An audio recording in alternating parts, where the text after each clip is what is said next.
শিগগিরই দেশে ফিরছেন সাবেক প্রধানমন্ত্রী শেখ হাসিনা। সম্প্রতি ভারতীয় গণমাধ্যমে তার প্রকাশিত এক সাক্ষাৎকারে এমনই ঘোষণা দেন তিনি। যদিও এখনো কার্যক্রম নিষিদ্ধ রয়েছে তার দল আওয়ামী লীগের। এছাড়া মানবতা বিরোধী মামলায় মৃত্যুদণ্ডপ্রাপ্ত আসামিও শেখ হাসিনা। এমন প্রেক্ষাপটে তার দেশে আসার ঘোষণা রাজনৈতিক অঙ্গনে নতুন করে আলোচনা ও নানা জল্পনা কল্পনার জন্ম দিয়েছে। বিশ্লেষকদের কেউ এটিকে রাজনীতিতে নতুন সমীকরণের ইঙ্গিত হিসেবে দেখছেন, আবার কেউ মনে করছেন এটি একটি রাজনৈতিক অবস্থান বা কৌশলগত বার্তা। প্রকৃতপক্ষে শেখ হাসিনার দেশে ফিরে এসে সক্রিয়ভাবে আইনি প্রক্রিয়ার মুখোমুখি হওয়ার বাস্তব কোনো সম্ভাবনা আপাতত নেই।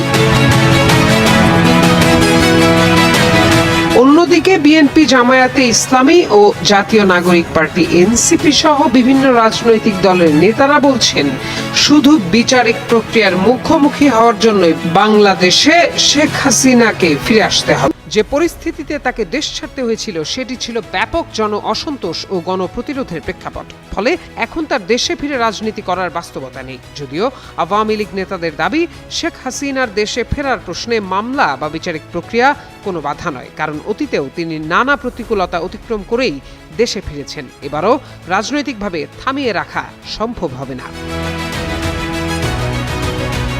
ঢাকা বিশ্ববিদ্যালয়ের রাষ্ট্রবিজ্ঞান বিভাগের অধ্যাপক ডক্টর মোহাম্মদ আইনুল ইসলাম বলেন, শেখ হাসিনার এই বক্তব্যের বিষয়টিকে দুভাবে ব্যাখ্যা করা যায়। প্রথমত, জুলাইয়ের গণ অভ্যুত্থানের সময়ে যে বৃহত্তর রাজনৈতিক ঐক্য গড়ে উঠেছিল এবং যার ফলে শেখ হাসিনাকে ক্ষমতা ছেড়ে দেশ ত্যাগ করতে হয়েছিল, সেই শক্তিগুলোর মধ্যে বর্তমানে কিছুটা অনৈক্য ও দূরত্ব দৃশ্যমান। বিএনপি, জামায়াত এবং এনসিপি সহ যেসব রাজনৈতিক শক্তি তখন একটি অভিন্ন অবস্থানে ছিল, তাদের মধ্যেই এখন মতপার্থক্য দেখা যাচ্ছে। এই পরিবর্তিত রাজনৈতিক বাস্তবতাকে সামনে রেখেই এসব বক্তব্য দেয়া হচ্ছে বলে ধারণা তার।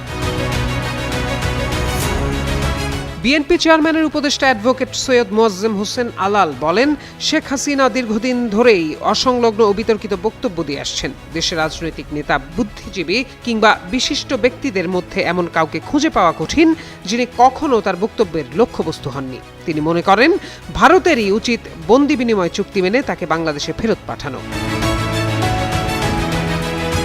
এদিকে আইনি প্রক্রিয়ার মাধ্যমে সরকার হাসিনাকে ফেরত চায় বলে মন্তব্য করেছেন স্বরাষ্ট্রমন্ত্রী সালাহউদ্দিন আহমদ। বৃহস্পতিবার স্বরাষ্ট্র মন্ত্রণালয়ে এক প্রেস ব্রিফিংয়ে একজন সাংবাদিকের প্রশ্নের জবাবে তিনি বলেন, পররাষ্ট্র মন্ত্রণালয়ের মাধ্যমে আমরা অনুরোধ করেছি, প্রত্যর্পণ চুক্তি অনুসারেও অনুরোধ করা হয়েছে। সরকার চায় শেখ হাসিনা মামলা ফেস করুক।